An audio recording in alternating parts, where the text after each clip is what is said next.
Hello and welcome to the Collapse Experiment. It is windy out today. It's in the 40s, getting close to New Year's, and snow's gone. Snow's pretty much gone. This is early spring behavior.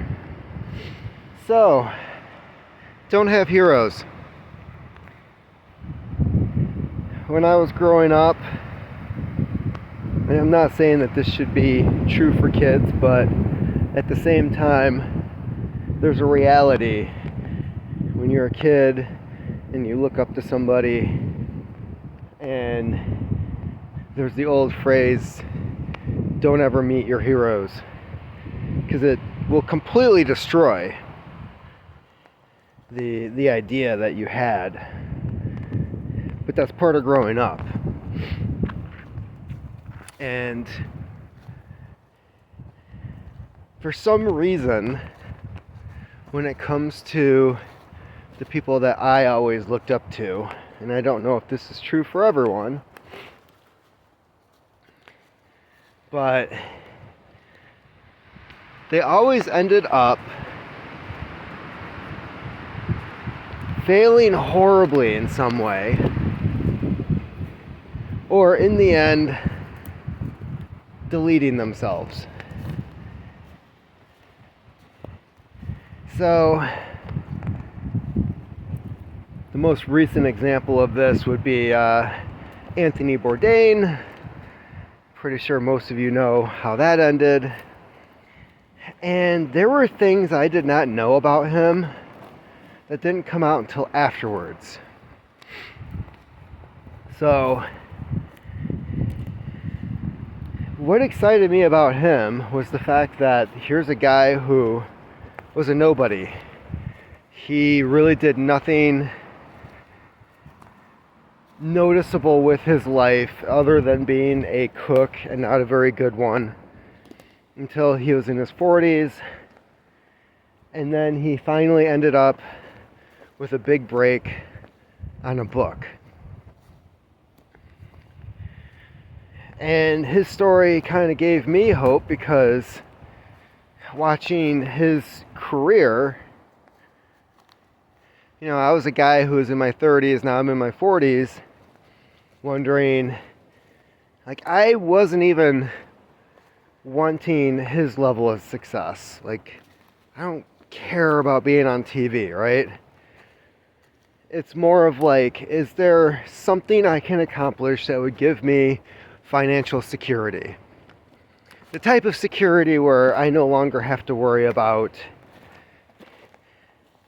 am I going to have enough money from my paycheck to pay these bills? Right? Where at one time, that was an issue. Currently, that's not even that's not on my list of things to be concerned about. So, technically right now, I'm actually doing pretty good.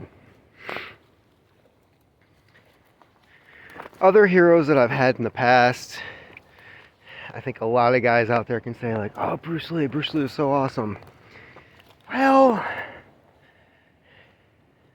I think we should all take note. The guy might actually still be alive today had he gone home to his wife, who probably would have known what was going on with him medically, as opposed to going to his mistress's house, who gave him a pill for his headache, told him to go take a nap, and he died in his sleep. Because she had no idea what was going on with him.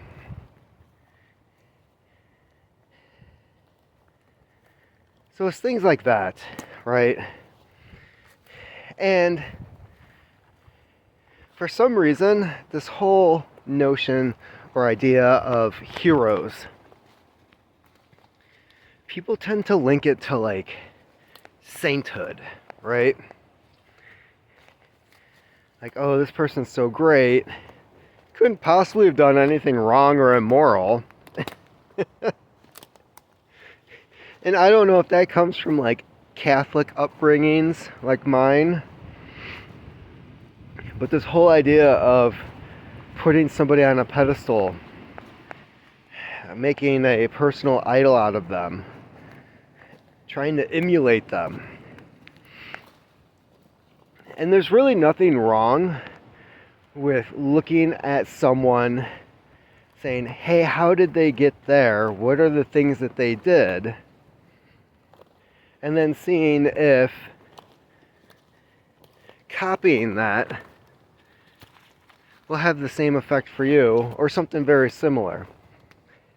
Again, not saying you want the same level of success, but is it going to help you work towards your goals for where you want to be? Maybe you don't want to have a travel show where you're gone the majority of the year and don't see your wife and kids, and it ruins your marriage. Maybe that's not a definition of success that other people want to have. Maybe you just want to have that best-selling book, and then you get a nice contract where every couple of years you come out with a new one, and your coffers are resupplied for another couple of years. Maybe that's the plan.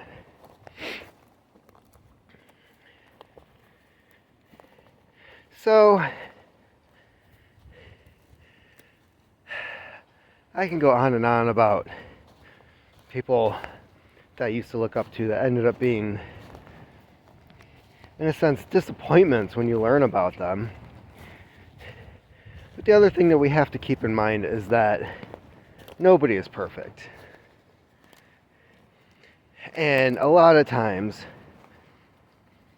and I'm not even saying like people who end up getting this hero status, although you look at movies like The Wolf of Wall Street, which was based on a true story, and you know what kind of a person that guy was. And he's filled with a room that are like, yeah, oh my God, I want to be so rich like that guy, yeah, who do I have to screw over? There's a lot of people that do that.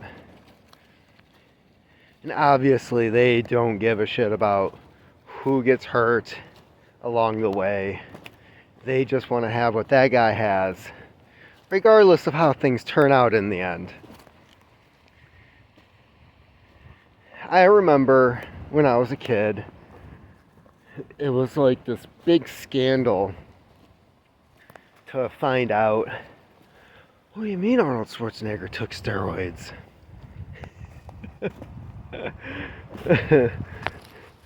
And really, it was, I think it was only the kids like me, who were surprised about it. Because there was this notion that if you did something like that, if you took performance-enhancing drugs, you were cheating. Now, you look at the studies and the statistics, and you're going to find out that, you know, American athletes use these things just as much, if not more, than Russians do. We just learn how to get by the test. So in a sense, on a professional level, everybody's fucking cheating. Everybody. Look at Lance Armstrong. Even when they took his title away, they tested everyone behind him, the 20 people that were behind him, for next in line on these races. And one out of the 19 did not test positive for some type of performance-enhancing drug. All the top 19 out of 20 were on something.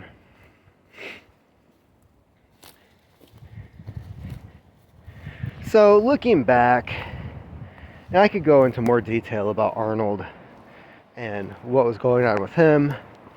There's a really fascinating interview with Dorian Yates on the Joe Rogan podcast, where he talks about using steroids. And here's the thing. Here's the factor that nobody wants to admit, because they'd have to admit to themselves that they are They are not naturally a gifted athlete. And that's really what it comes down to when it comes to that top 1% of like guys that just kick ass in certain sports. And the other downside with natural athletes is that they tend to just be lazy. It comes easy to them. Then you've got the guys who want to be like that dude, and they're doing things like using steroids. So Dorian Yates, who was a massive beast of a man. Keep in mind, Arnold Schwarzenegger, 6'3", and at peak bodybuilding, when he's on stage, 220 pounds. We don't think of that as big anymore. Dorian was over 300 pounds and not as tall. Massive. And one thing that he learned was all he had to do was lift weights, and his muscles just naturally grew.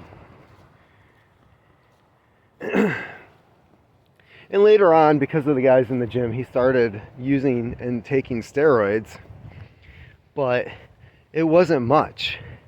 It was, I'm getting ready for a competition, I'm cutting body fat, I want to keep my bulk. And cutting body fat depletes your energy. Like, you get down to like 5% and lower, and you don't have those fat reserves anymore. And your body is burning a lot more calories because of the muscle mass that you have. So he's taking steroids, and then he's meeting guys in the gyms who know or figure out who he is, and they're like, dude, how much were you taking back then? And he's like, he tells them the number, and they're like, you're so full of crap, but why won't you tell us the truth? And he's just like, dude, you're not naturally built to look like me. Guys have the same issue, especially guys that go to the gym, with that, the same issue that women have, where you've got a 5 or a 6, she puts some makeup on, she might have bumped up to a 7 with beer goggles, and it's an insult if you don't say she's a 10. And guys can be the same way. What the fuck you mean? Blah, blah, blah, blah, blah, blah.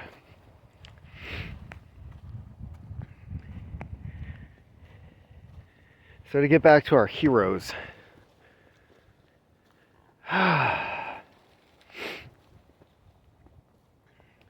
Yeah, I've had several in the past. And I don't just look at their accomplishments. Like, I'm not a sports guy, right? Where, like, who was it? It wasn't LeBron. Trying to mark Kobe. Mark this on the calendar. I actually remembered the name of a sports guy. I've never been a fan of basketball. But what I remember about Kobe is the grape allegations he had against him from a woman who apparently she went back to his hotel. I can't remember what she did for a job, but you know, she accused him of grapes. And yes, I'm saying grapes. There's certain words that YouTube does not care for. And from my understanding, you know, there's a lot of people saying that she is making false allegations, blah, blah, blah. And then there's a lot of women who also followed the story saying that the only reason she dropped the criminal case, this wasn't even a civil case. This was not a girl trying to get money from him. The reason she dropped the charges was because of the number of threats. She was constantly moving. People were figuring out where she was staying and harassing her. Fans of Kobe. And this is the other thing. This is where this hero worship, this ideology of it's more important to uphold this man on the pedestal than to acknowledge when he did something wrong. And that's something I don't like. Something I really don't like.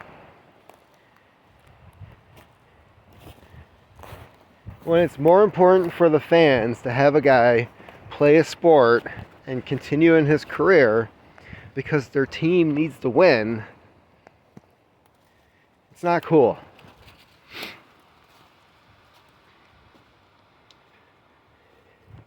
One thing I really don't like is cancel culture. And I understand the whole realm of false allegations. I really want to write a book about the Ed Piskor situation. And this is where the sports guys and the nerds in my audience are going to go different ways. Ed Piskor was a comic book artist, illustrator, letterer, writer, inker. This guy did all of it. And he was fairly successful in his career. And some allegations were made about him by a woman that he talked to online, had never met this Molly Dwyer in person. And yet she posted clips, short segments of things that he had sent her via Instagram and their message service, cut out the conversation and just said, look at this, isn't this creepy? Why would he say this? He's a groomer. And everybody piled on, destroying this man's life to the point where he self-deleted in the span of a week. You might be asking, like, well, allegations, like, why would he do that unless he was guilty? Well, let's see here. He lost a $100,000 contract for a comic strip that he was doing. He also lost his art show at the local museum, which was featuring his art. His partner on his YouTube channel, Comics Kayfabe,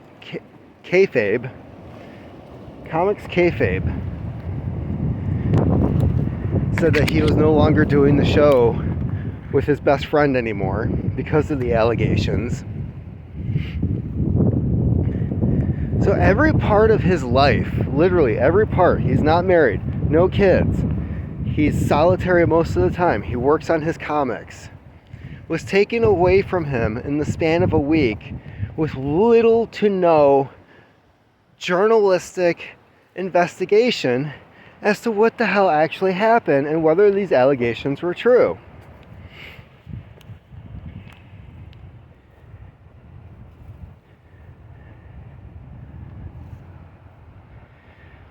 So, I'm not saying that Ed Piskor should have been revered as a hero. He's just a man. We're all just men. That's it. Some guys get things right and we should learn from them, and some guys get things horribly wrong. And sometimes they do both. Like, how many times have we heard the story of the guy who did something awesome, made a company, he wrote a book, made a movie, started in this film and became a superstar, and then years later something else happens, and then all of a sudden, like, oh, that guy, he's a piece of crap. What about the great thing that everybody was high-fiving him for? What happened to that? No, he totally undid it when.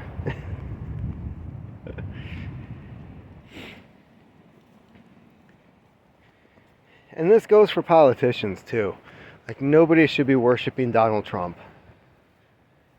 And this is as somebody who voted for him because of how fucking psychotic the Democratic Party has become. To vote for anybody in that party these days, you have to be socially and personally at least a little thinking of self-deletion, okay? Pretty sure I can't say that word either. But there's clearly something wrong with you if you're voting for a party which pushes the things that they push and the things that they're trying to do.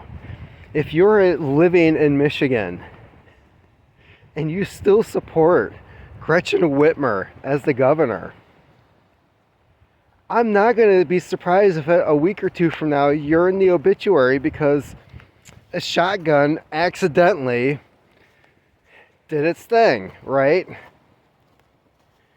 I'm not going to be surprised because absolutely nothing this woman has done has helped the state whatsoever.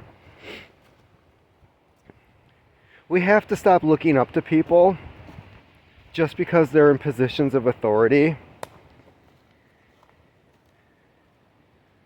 And we don't have any leaders right now who actually earn the respect that they demand. We don't. And these companies, it's not just politicians, it's companies too, keep putting people into positions of power who are not qualified and never earned it. And a lot of the times have no idea what the bleep they are doing. I earned this. I got this job. No, you had it handed to you. Okay, let's get that clear. It was handed to you because there is a checklist and the company wanted to check off one or two things on that checklist and you filled two of those. And that's the other one. Well, clearly they think you're a lesbian.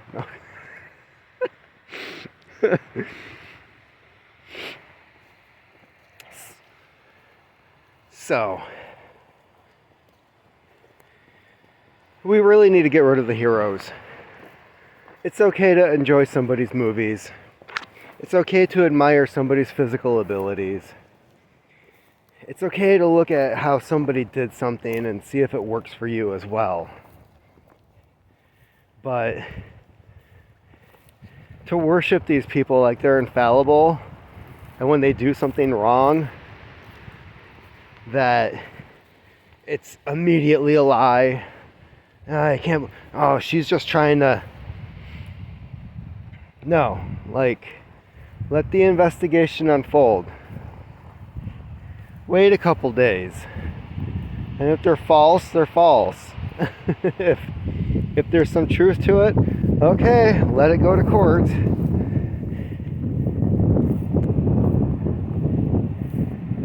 I can't emphasize this enough. Nobody is perfect.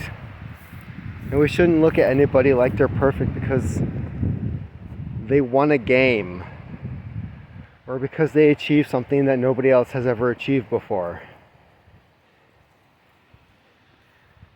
That should be looked up to. It should be admired. We should say wow, that was a great thing that person did. But even Charles Lindbergh, for those of you who failed history class, I'll put this in a nutshell. He did aviation first time things repeatedly for a lot. He's the first solo flight across the Atlantic in a plane. At one time blacked out or fell asleep, and the plane was just circling over the Atlantic. And he had to quickly figure out which direction am I going in, how much fuel do I have left, how long did I fall asleep? No idea. He did all these cool things and people looked up to him. Kids absolutely loved the guy. But during World War II, for some reason, he sided with the Nazi Party. He supported the Nazis. Don't know why. Pissed off a lot of people. Here's this guy, that true American hero, and sided with somebody else on the war that our guys were fighting against. Does that mean that we should forget like what he did and why we looked up to him? Like, wow, he first guy to fly across the Atlantic. It's pretty freaking cool. Especially at that time. Never been done before. Was it even possible? Well, he figured it out.